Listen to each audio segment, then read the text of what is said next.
ही साठी साधन मी आपल्या सर्वांना पण सांगेन, मी पोलीस उपायुक्त झोन 1 आहे, मी फरासखाना पोलीस स्टेशनच्या वरती बसलेलो असतो। आपल्याकडे काही अडीअडचणी असेल किंवा तुमच्याकडे काही सजेशन्स असतील की आपल्या पुणे शहरासाठी, आपल्या महाराष्ट्रासाठी, आपल्या देशासाठी हे आपण काही करू शकतो ज्याच्याने समाजाचा अशा प्रकारे फायदा होईल, तर नक्कीच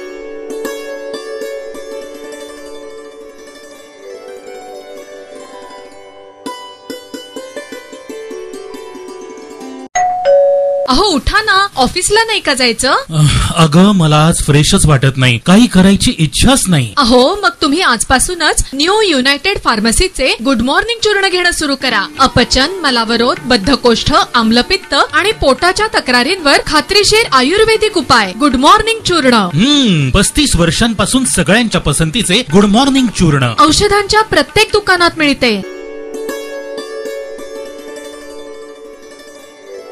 फार पूर्वी मी आले होते शिरूर कासारमध्ये, तर शिरूर कासारचा उल्लेख मी विधिमंडळात होतो आणि त्याच्यामध्ये इथे काही असणारे रस्ते किंवा प्रकल्प त्या पार्श्वभूमीवरती इथे मला बराचसा 5-6 वर्षांमध्ये फरक दिसला। थोडी घरं व्यवस्थित झालेली आहेत, त्याचबरोबर रस्त्यांची कामं चाललेली आहेत आणि शिरूर कासारमध्येच पिंपळनेर या तालुक्यात असल्यामुळे तिथे गौरी, पालवे, गर्जे यांचा जो दुर्दैवी मृत्यू मुंबईमध्ये झाला, आत्महत्या झाली, त्या पार्श्वभूमीवरती तिचे आईवडील त्यांच्या कुटुंबियांना भेटण्यासाठी म्हणून मी आले होते। त्यांची पण मी भेट घेतलेली आहे। विशेषतः काही त्यांना मुद्दे पुरवणी जबाबामध्ये द्यायचे होते आणि ते देत असताना ते पोलिसांनी घेतले नाहीयेत का त्याची प्रत्यक्षात दखल घेतलेली आहे याची त्यांना कल्पना नव्हती आणि त्याच्यामुळे मी पोलिसांशी बोलले आणि मुंबई पोलिसांशी बोलून त्यांचे जबाब घेण्यासाठी लवकरच म्हणजे पुढच्या 2-3 दिवसामध्ये ते मुंबईला जाणारे पोलीस, संबंधित जे पोलीस अधिकारी आहेत, IO आणि त्यांचे DCP यांच्या उपस्थितीमध्ये जी अतिरिक्त माहिती त्यांच्याकडे आहे ती नोंदवून घेणार आहेत। त्याखेरीज संबंधित आरोपीचे भाऊ आणि बहीण अजय गर्जे आणि शीतल आंधळे यांना सुद्धा अटक करावी अशी त्यांची मागणी आहे, कारण त्यांच्यासमोर बऱ्याच वेळेला मारहाण झालेली होती आणि त्यामुळे त्या संदर्भामध्ये या घटनेची काय कारणमीमांसा आहे ही सुद्धा स्पष्ट होणं गरजेचं होतं। त्याखेरीज मी उपसभापती आहे, काही पण आहे आणि त्यामुळे मला इथे सांगावं असं वाटतं की अनेक वेळेला गौरीला त्यांनी मारलेलं होतं, तर अशा वेळेला समाजाचा दबाव किंवा आपल्या मुलीच्या संदर्भामध्ये जी घटना घडली तर त्यात कधीतरी तो सारखं सांगायचा प्रत्येक वेळेला की मी सुधारीन, मी आता पूर्वीचं काही तसं वागणार नाही, त्याच्यावर त्यांनी विश्वास ठेवला आणि आता पुढच्या काळामध्ये सक्षम असे सरकारी वकील मिळावेत या दृष्टीने मुंबई पोलिसांशी मी बोलणार आहे। त्यांनी सांगितलेलं आहे की ज्याच्यामध्ये प्रामाणिकपणे लढतात असे कुठलेही वकील आम्हाला मुंबईच्या मध्ये तुम्ही मिळवून द्या। तर माननीय देवेंद्र फडणवीस, माननीय एकनाथ शिंदे, त्याचबरोबर आपल्या महाराष्ट्राच्या पोलीस महानिरीक्षक रश्मी शुक्ला आणि या विभागाचे परिक्षेत्राचे जे महानिरीक्षक आहेत त्या सगळ्यांशी बोलून मी मुंबईमधले चांगले सरकारी वकील त्यांना मिळवून देण्यासाठी प्रयत्न करणार आहे।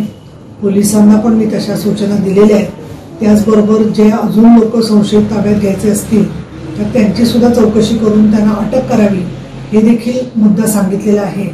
याखेरीज 2 निर्देश मी मुंबई पोलिसांना दिलेले आहेत। एक जे सांगितलेलं आहे त्यामध्ये काय तपास चालला आहे याची माहिती पत्रकारांना वेळेवरती पाहिजे असते आणि जी माहिती आरोपी गैरफायदा ज्याचा घेतील किंवा त्याच्या आधाराने अजून गैरसमज पसरवतील अशी माहिती देताना अडचणी असतात।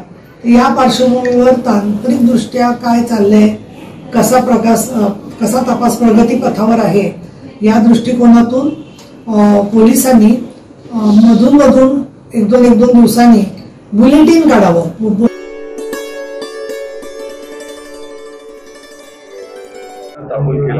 आणि काय अशी स्थापन करायची वाटली आणि काय त्याचं उद्देश? मराठी प्रकाशक आणि वितरक संस्था स्थापन करण्यामागे एकच उद्देश आहे की प्रकाशक एकत्र येतात पण त्यांच्या जोडीनं वितरक आणि इतर लोक एकत्र येत नाही। तर या सगळ्यांचा मिळून एकत्र असा काहीतरी एक संघटना स्थापन करावी आणि या सगळ्यांना एकत्र करावं, कारण वाचन संस्कृती कमी होताना दिसते. आमचे प्रकाशकांचे अनेक प्रश्न आहेत. बऱ्याच ठिकाणी पुस्तकांची दुकानं नाहीत. काही जिल्हे असे आहेत, जवळजवळ 20 ते 22 जिल्हे आहेत की ज्या ठिकाणी जिल्ह्याच्या ठिकाणी सुद्धा पुस्तकांची दुकानं नाही. मग बाकीच्या तालुक्याच्या ठिकाणी तर असण्याचं कारणच नाही. तर ह्या सगळ्यावर काहीतरी मार्ग निघावा. शासनानं नवीन उपक्रम काही सुरू करावेत वाचन संस्कृतीसाठी आणि त्या उपक्रमांचा फायदा या सगळ्या प्रकाशकांना आणि वितरकांना व्हावा आणि एक मोठ बांधावी या सगळ्यांची आणि हे भाषेचा प्रसार आणि प्रचार करावा, यासाठी आम्ही या संघटनेची स्थापना केली. नाही, आता सुरुवात आहे, त्यामुळे आता आमचे सभासद 50 आहेत आणि आता गावोगावी जिल्ह्याच्या ठिकाणी नोंदणी करायचं काम चालू झालेलं आहे. फ्युचरमध्ये काय काम करायचं? ग्रंथ प्रदर्शन भरवेल, संमेलनामध्ये ज्या काही हलगर्जीपणा होतो प्रदर्शनाच्या बाबतीतला तो दूर करेल, शासन दरबारी आमच्या हक्कासाठी आम्ही मागणी करू, जुन्या ज्या योजना होत्या प्रकाशकांसाठी त्या आम्ही सुरू करू. अशा बऱ्याच गोष्टी आहेत. आता जीएसटी जो 18% झालाय तो कमी करण्यासाठी प्रयत्न करू आणि आमचं सगळ्यात मोठी गोष्ट आहे की पुस्तकं ही जीवनावश्यक बाब झाली पाहिजे.